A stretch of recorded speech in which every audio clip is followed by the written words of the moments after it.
दोस्तों, एक दिन एक बूढ़ा आदमी एक साधु बाबा के पास जाता है और उनसे बोलता है, बाबा, मैं अपनी जिंदगी और यहाँ के लोगों से बहुत परेशान हो चुका हूँ। मैं एक ऐसा इंसान हूँ जो हर वक्त दूसरों की भलाई चाहता है। मुझसे जब भी कोई किसी भी तरह की मदद मांगता है तो मैं फौरन कर देता हूँ। जो भी मुझसे कहा जाता है मैं वो सब मानता हूँ, लेकिन इसके बदले मुझे क्या मिलता है? मेरे अपने ही लोग मुझे कुछ नहीं समझते और मेरी जरा भी वैल्यू नहीं करते। और जब भी मुझे उनकी जरूरत होती है तो वो मुझको इस तरह से इग्नोर करते हैं जैसे मैं उनसे कोई रिश्ता ही नहीं रखता। वो बाबा उसकी बातें सुनकर थोड़ा सोचते हैं और फिर उसको कहते हैं, बेटा देखो, अभी तो मैं तुम्हारी कोई मदद नहीं कर सकता, लेकिन तुम कल आना, मैं तुमको कल कुछ दिखाऊंगा। वो आदमी घर जाता है और कल फिर से वापस आता है। जैसे ही वो बाबा के पास जाता है तो वो देखता है कि उनके पास एक लकड़ी की शीट है जिस पर 3 कीलें लगी हुई है। पहली कील एकदम सीधी होती है, दूसरी थोड़ी सी टेढ़ी और तीसरी कुछ ज्यादा ही टेढ़ी होती है। वो उस आदमी को एक हथौड़ी देते हैं और उससे बोलते हैं, देखो तुम्हारे सामने 3 कीलें हैं, तुम्हें इनमें से किसी एक को अंदर ठोकना है। वो आदमी बिना ज्यादा दिमाग लगाए वही कील सबसे पहले ठोकता है जो बिल्कुल सीधी थी। साधु बाबा उससे पूछते हैं, क्यों भाई, तुमने सिर्फ इसी को क्यों चुना? कीलें तो और भी थी यहाँ पर। तो वो बोला, बाबा क्योंकि ये बिल्कुल सीधी खड़ी थी, मुझे इसे ठोकने में कोई दिक्कत नहीं हुई। तो इस पर साधु बाबा ने कहा, बेटा ये कील नहीं, तुम्हारी ही जिंदगी थी जो बिल्कुल सीधी सादी होने की वजह से सबसे पहले दबा दी गई।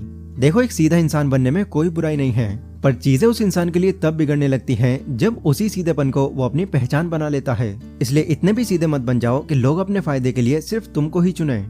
इस आदमी की तरह आज भी इस दुनिया में बहुत से ऐसे लोग हैं जो टू नाइस बनने के चक्कर में अपनी पूरी वैल्यू गिरा लेते हैं, पर बावजूद इस सब के सिर्फ ये सुनने के लिए कि तुम बहुत अच्छे हो, वो सिर्फ इसी बिहेवियर में जीते हैं।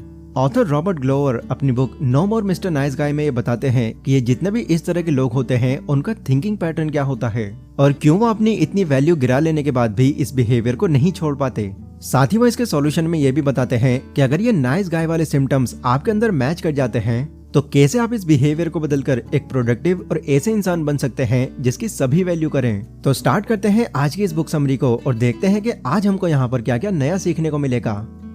Lesson number 1, the nice guy syndrome. Jason Ambrose एक बहुत ही सीधी आदत का इंसान था। वो हमेशा अपने हर काम में ऐसे मौकों की तलाश में रहता था जिससे लोग उसको ज्यादा पसंद करें और उसकी तारीफ करते रहें। एक दिन जब उसकी वाइफ घर से बाहर जाती है तो उसको खुश करने के लिए वो किचन में जितने भी बर्तन पड़े थे वो सब धो देता है, फिर घर की सफाई करता है और कुछ कपड़े भी धो देता है। वो साफ सफाई कर ही रहा होता है कि उसकी वाइफ घर पर वापस लौट आती है। वो जैसे ही एक फर्श के कॉर्नर को देखती है वो सारी चीजें इग्नोर करके जेसन से ये कहती है, अरे जब तुम घर की सफाई कर ही रहे थे तो ये कॉर्नर कितना गंदा पड़ा है, इसे भी साफ कर देते, इसे क्यों नहीं साफ किया तुमने? नाउ इतना सुनकर जेसन बहुत ज्यादा हर्ट हुआ क्योंकि उसके मन में ये चल रहा था कि जब उसकी वाइफ वापस लौट कर आएगी तो उसकी बहुत तारीफ करेगी, पर उसने उसके साथ तो ऐसा बिहेव किया जिससे उसका पूरा मूड खराब हो गया। ऑथर ने इस चीज से हमको ये समझाने की कोशिश की है कि जो इंसान अपने आप को ज्यादा ही नाइस बन के दिखाने की कोशिश करते हैं उनके साथ एंड में हमेशा यही होता है। उन्होंने इस थ्योरी को द नाइस गाय सिंड्रोम नाम दिया है। ये थ्योरी कहती है कि नाइस गाइज के अकॉर्डिंग अगर हमेशा वो अच्छे रहेंगे और दूसरों के बारे में सोचते रहेंगे तो वो सुकून भरी लाइफ जिएंगे, पर जब उनके अच्छे बनने के बावजूद भी लोग उनसे रूडली बिहेव करते हैं तो इससे उनकी फ्रस्ट्रेशन बढ़ जाती है।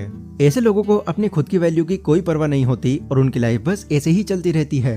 ये सिंड्रोम अगर आपके अंदर भी है तो मुझे कमेंट सेक्शन में जरूर बताना। Lesson number 2, stop trekking your everything. दूसरा साइन जो आपको एक टू नाइस गाय इंसान में देखने को मिलता है वो ये है कि वो लोग दूसरों के लिए जो भी अच्छी चीजें करते हैं उसको वो ट्रैक भी करते रहते हैं ताकि उनको हमेशा के लिए ये याद रहे कि मैंने उस इंसान के लिए ये अच्छा किया है। ऑथर रॉबर्ट ग्लोवर के अकॉर्डिंग ये लोग ऐसा इसलिए करते हैं ताकि वो ये उम्मीद रख सकें कि जो भी अच्छी चीजें वो अब तक दूसरों के लिए कर रहे हैं उनके साथ भी वैसा ही हो। वो दूसरों के लिए कब कब किस सिचुएशन में काम आए थे ये वो सब याद रखते हैं, पर रिटर्न में जब उनके साथ ऐसा नहीं होता तो अगेन उनको फ्रस्ट्रेशन और डिप्रेशन का सामना करना पड़ता है।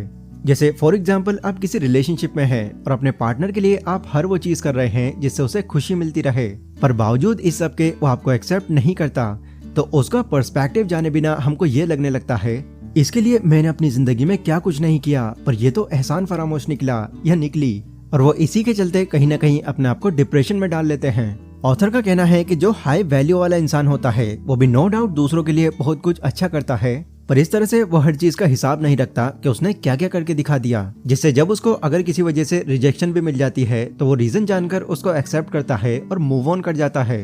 देखो, अगर आप किसी दूसरे के सामने कुछ अच्छा कर देते हो तो वो दूसरा भी आपके साथ में बिल्कुल ऐसा ही करेगा, ये जरूरी नहीं है, क्योंकि कोई भी इंसान किसके लिए कब क्या फील करता है ये किसी के कंट्रोल में नहीं। आपके कंट्रोल में सिर्फ आपकी खुद की फीलिंग्स हैं, इसलिए दूसरों से उम्मीदें बढ़ाने की जगह आप खुद की वैल्यू बढ़ाओ। Lesson number 3, have high standard. देखो, हर किसी फ्रेंड सर्कल में एक ऐसा इंसान जरूर होता है जिसकी सभी मजाक बनाते हैं, उसे बात बात पर नीचे दिखाते हैं, उसको जलील भी करते हैं, पर बदले में वो क्या करता है? कुछ भी नहीं, सिर्फ ये सोचकर कि क्या फर्क पड़ता है यार, दोस्ती तो हैं। बट ऑथर कहते हैं कि अगर ये सब आपके साथ में एक लिमिट में हो रहा है तब तक तो ठीक है, क्योंकि दोस्तों का तो काम ही ये होता है हंसी मजाक करना। पर हर बार अगर हंसी मजाक में सिर्फ आपको ही टारगेट किया जा रहा है तो इससे फिर किसी की नजरों में आपकी कोई इज्जत नहीं रह जाएगी। सब यही समझेंगे कि इसके साथ तो यार कोई भी मजाक कर ले, इसको क्या ही बुरा लगेगा। इसीलिए आपको ये स्टूपिडिटी ना दिखाते हुए अपना जो स्टैंडर्ड है उसे बरकरार रखना चाहिए। जब भी आपको ये फील हो कि लोग आपकी और आपके लुक्स की ज्यादा ही मजाक बनाने लगे हैं तो उनको मुंह पर मना कर दो या उन्हें टोक दो। उन्हें फील कराओ कि आपका भी एक स्टैंडर्ड है जो आप नहीं गिरने देना चाहते। Lesson number 4, don't hold back. Imagine करो कि अभी आप एक बहुत ही इंपॉर्टेंट काम कर रहे हो। वो इतना इंपॉर्टेंट है कि अगर आपने वो डिले किया तो वो बहुत मुश्किल में डाल सकता है आपको। पर तभी आपको आपके दोस्त की फोन पर कॉल आती है और वो आपको कहीं ले जाने को बुलाता है। अब ये बात जानते हुए कि जो काम आप कर रहे हैं वो काम आपके लिए कितना इंपॉर्टेंट है, आप उसको मना ही नहीं कर पाते और हाँ बोल देते हैं। ऑथर के अकॉर्डिंग इस तरह के जो भी लोग होते हैं वो टू नाइस बी की कैटेगरी में आते हैं, जो लोगों को उनके किसी भी काम के लिए सिर्फ इसलिए नहीं मना कर पाते ताकि वो बुरा ना मान जाएं। उनसे कोई कुछ भी करवा ले या जितनी भी बातें क्यों ना मनवा ले, वो सब पर एग्री कर जाते हैं, ये अच्छी तरह से जानते हुए कि चीजें उनके लिए भी इम्पोर्टेंट हैं। बट स्टिल ये भी एक ऐसी चीज है जो आपका खुद का स्टैंडर्ड शो नहीं करती। नाउ इस तरह से भले ही बाकी लोग उनको एक अच्छा और केयरिंग इंसान मानने लगे, बट फिर भी उनके मन में उनकी कोई वैल्यू नहीं रहती, क्योंकि इस चीज से लोगों को ये अंदाजा हो जाता है कि इसका तो खुद का कोई स्टैंड पॉइंट ही नहीं है। इसलिए इस हद तक टू नाइस बनने के बजाय आपको खुद में बदलाव लाना जरूरी है। हर बात पर सिर्फ एग्री करने की जगह आपकी खुद की भी चॉइस होनी चाहिए। मतलब अगर कोई इंसान आपसे अपनी बात मनवाने की कोशिश करता है तो उसको अपना भी ओपिनियन बताओ। एंड अगर आपको लगता है कि इस सिचुएशन में इस पर्सन को ना बोल देना चाहिए तो ना बोलने में हेजिटेशन मत लगाओ, क्योंकि आपके टाइम की भी इस दुनिया में उतनी ही वैल्यू है जितना कि दूसरों के टाइम की है। तो आई होप अब तक आपको ये अंदाजा हो गया होगा कि टू नाइस बनना भी आपके लिए कितना नेगेटिव हो सकता है। इसलिए इतना भी दूसरों में मत घुल मिल जाओ कि तुम अपनी ही पहचान खो दो। पहले सभी बातें मैंने आपको रॉबर्ट ग्लोवर की एक बहुत ही कमाल की बुक नो मोर मिस्टर नाइस गाय से बताई हैं, जो मेरे हिसाब से उन लोगों के लिए मोस्ट रिकमेंडेड बुक है जो सबकी हाँ में हाँ मिलाकर चलते हैं। इस वीडियो को उन सभी लोगों को शेयर कीजिए जिन्हें ये बातें जानने की बहुत ज्यादा जरूरत है। बाकी आपको अगर ये वीडियो पसंद आई हो तो इसको लाइक जरूर करें और कमेंट सेक्शन में आप लोग मुझे बता सकते हैं कि अगली वीडियो आप कौन से टॉपिक पर चाहते हैं। पर अभी के लिए बस इतना ही। Stay safe, stay healthy, take care.